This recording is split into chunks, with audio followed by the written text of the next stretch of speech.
Hello there, I'm Jimmy Vegas, and this is how to make a game in Unity, and welcome to episode 39. So this time we're going to look at creating a dungeon so we can actually play through, so we can move on to enemies after this. We're going to also look at things like trees and grass properly for the terrain. Now, the terrain itself we have dealt with previously, and there's a lot of things that we can do with the terrain itself. And if you remember previously, we've added in plenty of these textures here. On the edit texture we can see we have all these different types, but the terrain itself is very bit plain and a bit flat.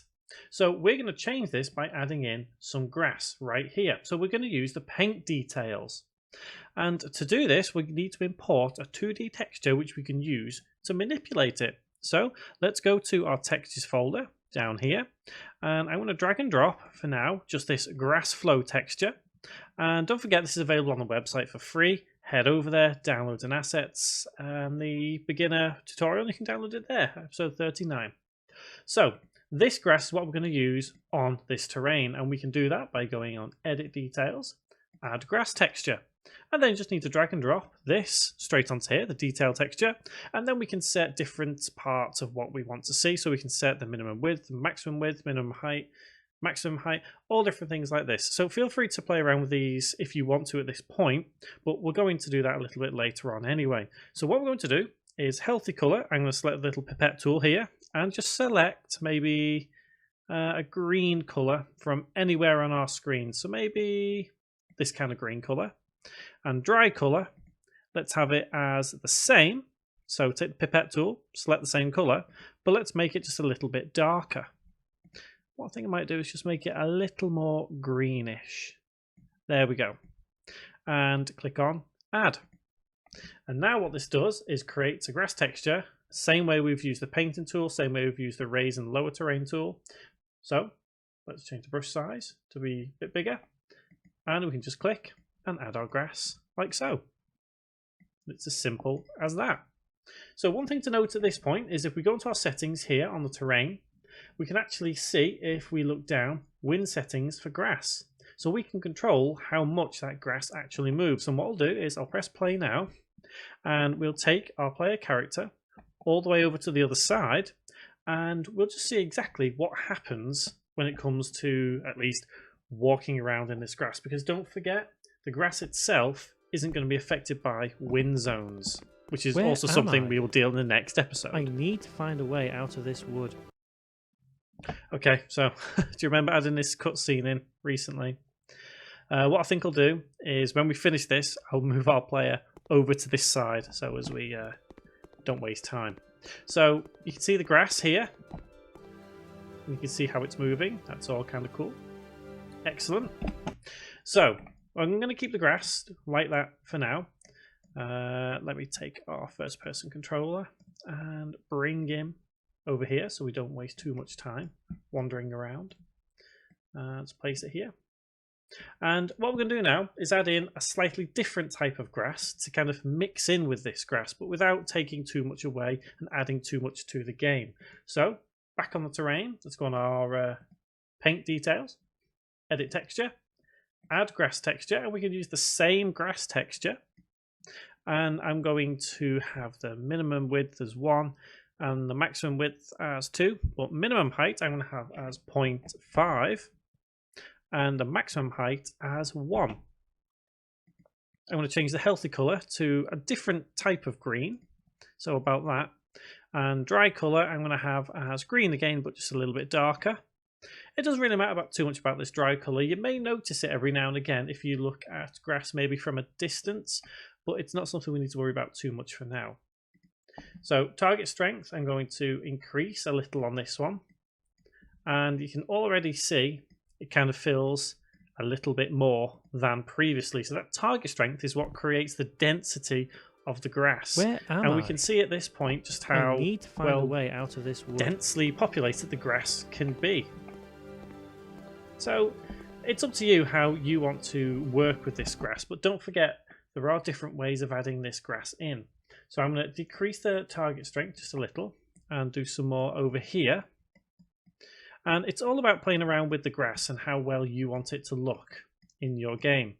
So for example, if we were to add one more, so add grass texture, grass again, and let's have the minimum height as 3, maximum height as, let's say, 5, and let's change this to a slightly lime green and a dark green there, and add, and we should be able to see, if we change the brush size to be quite large, you can see, oops, helps if I select the actual grass. We need to select this one, and we can see already just how that is affecting it. We've got this luscious green grass now just by changing the height of the grass. So let's take the target strength down to maybe 0.625. Not too happy with that, so I'm going to undo some of that grass and see if I can, because remember, you can always undo if you haven't got something quite right in your game. If it doesn't feel right to you, you can always change it. So let's add some of this grass in here. Target strength maybe a little bit higher. Maybe I need to reduce the brush size, maybe a bit too big. So there we go. Oops, you can see it kind of merging with this here. That's not quite what I want, so I'm going to use this tool to kind of restrict where it goes. So it's looking a little bit better now, and I'm going to add back in that grass texture. I had my minimum width set as that, minimum height I had as 3, and 5 for maximum, and I had the limeish green, and change to green again. So I'm just quickly doing this now so you can see what's going on with the grass and how you can use the same texture to manipulate different effects for your grass. Target strength is quite low. Yeah, that's kind of cool. So I think I'm going to change the opacity to quite much lower so as we don't have it as crazy. Okay, so you can see there are long sections of grass now. So we have different effects on the grass, and it's all about playing around with the settings. So you can see our world slowly coming alive now. So the next thing we're going to do before we look at creating our dungeon is to add in some more trees. Now, you've already said, yes, we've got trees over here, Jimmy. We do have trees over here, but the trees we're adding now are going to be a little bit different because they're going to be used in the next episode as well when we come to wind zones. So we're going to use this tool we've previously used. Remember, we've added the tree and this little plant here. I am going to bring in another tree. So I'm going to go to my objects folder and I'm going to drag and drop this tree straight into Unity. And let's go into the folder. And if you can't remember, all we need to do is edit, add, drag the tree over into there and click on add. And if you need to just quickly recap on some of the settings we've used for these trees, it's all fine. Head back a couple of episodes, well, quite a few episodes, but I'll quickly recap now. We have brush size, tree density, so how populated we want our section to be, tree height, this is our random range between here, so we'll get fairly tall trees to huge trees. Colour variation will increase a little bit because remember, there is got to be a slight colour variation in our trees. Now, what I'm going to do is I want to create a bit of a forest kind of feel going on here because in the middle of it is going to be what we'll consider our dungeon. So we have our tree and let's make a little forest. Remember, it's as simple as just dragging and dropping everything we have straight onto there. And let's increase our density. Perfect. And let's increase our height on these trees that we're going to place next. Perfect. So you can see this really coming together now as some kind of mystical forest, if you will. So remember, these assets are on the website for free. Head over there and you can download them. So we've played a little around with the terrain. Now let's add in this cool dungeon that we're going to focus on. So what we're going to do is let's clear some of these trees away. So let's decrease our brush size. Let's hold down shift and we can just move away by holding down the left mouse button. And we can clear a path for these trees. So let's add in firstly the floor for this dungeon and we'll have kind of maybe steps going up towards it. So nice and simple, I'm going to keep this 3D object cube, and this cube is going to be the ground for the entire dungeon, I think. So let's bring it into position and let's have the size on the Y as 2. Let's have it as 3 because we'll have steps going up into the dungeon. And let's have the scale on the X, which is across, as, let's say 20. Is that too small? That is too small. Let's try 50. That looks better. So we'll have the Z as 50 as well. And it looks like we're going to have to clear some more trees. So I'm going to bring this to about here. Bring it down to about there. And that's starting to look kind of cool. Now let's add a texture to it to make it look more like a floor of a dungeon. So what we do, let's bring in some textures. I'm going to bring in these two textures here for rock and wall. Perfect. And as we've previously done, let's create the normal map. Hold Control, press D on the rock. Let's F2 and rename it to normal map. So rock 004_N. And change texture type to normal map. Let's have from grayscale and let's click apply. Now let's add the texture and then let's add our normal map to that material straight onto there. And I think what we'll do is we'll decrease the normal of it by about half, so 0.5. And I think I'm going to tile the normal map as well. So let's tile it by 10 by 10. Yeah, that seems okay. So what I think I'll do, because we can kind of see it's gone a bit funny here, I'm going to extend the Y to probably about 20 and decrease it to about there, I think. Let's put it as -6. So I'm going to right click, rename, and let's just call it Dungeon Floor 001. And I'm going to hold Control, press D to duplicate that. And let's use this as the first step. So let's bring it out a little, bring it down a little. And we obviously need to decrease the size of this. So let's have across, we're going to need it about 5 maybe. And 5 again. And let's decrease that to probably about 2, I think. So it makes it a bit more like a step. So let's bring it into position. Now already you can see that we'll need to change the material on this because we cannot use the same material because the size and scale of the object is different. This is where we need to duplicate the material. So let's head to our materials folder, which is right there. And we've used, if I can find it, it's rock 004. So let's hold Control, press D to duplicate that material. And let's remove the tiling, set it back to 1 by 1. Make sure we're on rock 005 or whatever we have duplicated. And let's just attach that to there. So now we have our steps, or rather a step. So I'm going to bring this up to about there. And then, in fact, I think we may need to increase the size on the Y to maybe about 5. So it is a perfect cube. Let's hold Control, press D to duplicate, to bring it down, to make it more like steps.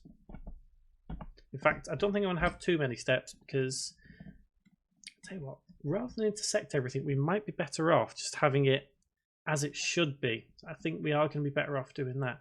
So I'm going to decrease that to 2.5 by 2.5 and 2.5. Let's see how that reacts. So if that was our step to about there, not too convinced about the shape of this step. So what we're going to do is increase that there, decrease. In fact, no, I think that might do actually quite nicely. So if I have that at 2, so we have that there. Yes, that's fine. And mind you, should we keep this a whole number? Let's keep this a whole number. Let's keep everything consistent. Oops, that's my fault. So have that as 1. Now it's starting to look more like a step. So let's have that there. Okay, perfect. So hold Control, press D, bring it out, bring it down. And you can see what's going on here.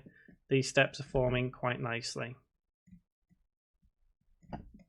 So the last thing I'm going to do is quickly delete or get rid of this grass on this step. And we could do that by using Paint Detail, brush size as smallest, opacity full, target strength full, hold the shift, and just get rid of the grass.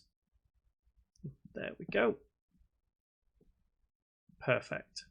So it's hopefully, yep, that's fine now. You take your time if you need to, but I think that should be fine.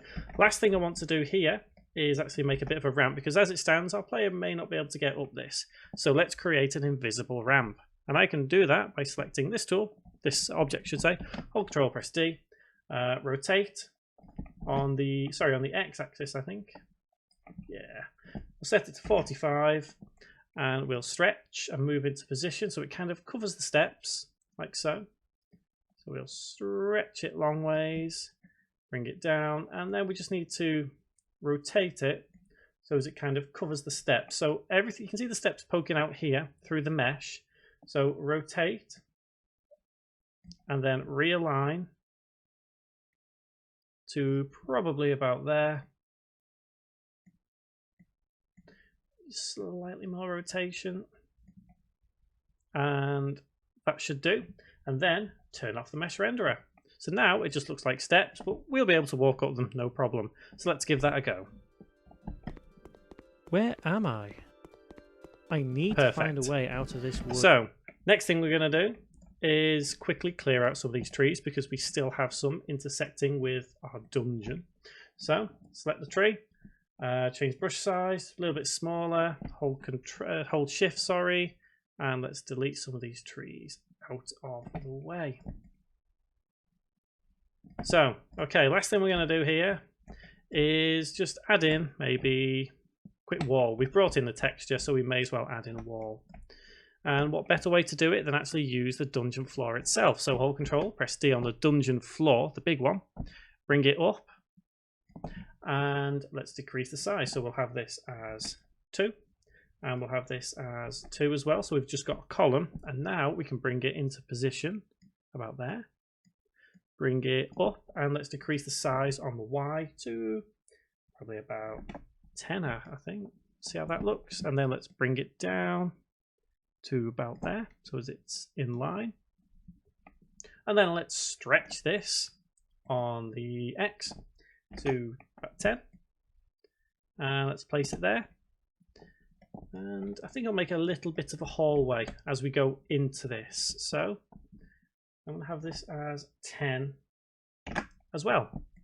So it kind of makes a hallway as we go in, and what we need to do is use our brick texture that we had, or our wall, I think it's called, isn't it? This one, wall 005. So drag and drop that onto there. Let's create our normal map. Hold Control, press D. Normal map, right there. Grayscale, yep, apply. And I'm going to F2 and quickly rename. So wall 005 underscore N. And then let's add that to our material. Right there. Okay, too much normal on that, so let's decrease it. 0.3 maybe. That looks pretty good. And I'm going to right click, rename, just have dungeon wall 001. Now what we've done here basically is kind of cheat a little bit, because we're using cubes to create a dungeon. Obviously feel free to take as much from this as you want to, or as little as you want to, because you can always use actual models for the walls. So rather than mess around trying to create models for these walls, we can just do this for now. And what I'm going to do is put this on the other side. So hold Control, press D, bring to about there. And I'm using my snap settings here, remember, so when I'm moving things along, I'm holding Control to move these. So tell you what, last thing we'll do, let's add in a lever, or a lever, however you want to pronounce it, and we'll have a door to open in the next episode. So nice and quick, game object, 3D object, let's have just something, how should we do this? Let's have a cylinder. We'll use this as the lever. So let's rotate on Z by, let's say, 45 degrees. Minus 45 degrees should do it. Let's make it much thinner and much smaller. So 0.2 by 0.2. Still looks a bit big. Let's have 0.1 by 0.1. And let's make it 0.5 on the Y. Let's bring it into position about about there, maybe. Maybe we'll need a little something on the wall at the same time. So let's add in another game object, 3D objects. Let's have a sphere, and let's bring this sphere up into position, probably about there. And let's just have a black material on there. So let's head into our materials folder, and we have black mat, so let's just add that there. And let's duplicate that black mat, hold Control, press D, and let's make it very metallic and smooth. And let's also change the albedo to kind of a grey colour. Give it more of a metal colour. So let's F2 on that, metal matte, and drag and drop that onto there. So you can see it's giving it more of a metallic look. So the last thing we'll do is let's add a little knob at the end of that. So let's cylinder, right click, 3D object, and let's go on sphere again. And in fact, let's bring it out of that, make it an actual sphere. 0.1 by 0.1, 0.1. Let's make it a bit bigger. 0.2, 0.2, 0.2. And into place on there. And let's have that as, oh gosh, I'm not sure. Let's take the metal material we had, hold Control, press D, and let's change it to a kind of a maybe a yellowish kind of colour. And attach that to there. And then let's attach that sphere to the cylinder so it makes one whole object. Right click and rename. Let's have this entrance lever. And this sphere, we'll leave as that for now. And let's press play and have a quick look how this looks. Where am I? I need to find a way. So that out looks of kind this of cool. wood. Looks a bit high, but we can always sort that in the next episode. So I'm going to save my scene there. And in the next episode, we're going to look at some wind zones. So we're going to go further into these trees here. We'll look at probably some moving platforms within the dungeon, and we'll also get this lever animated and actually something useful for it. So it'll open a door for us. So guys, until that next episode, thank you very much for watching.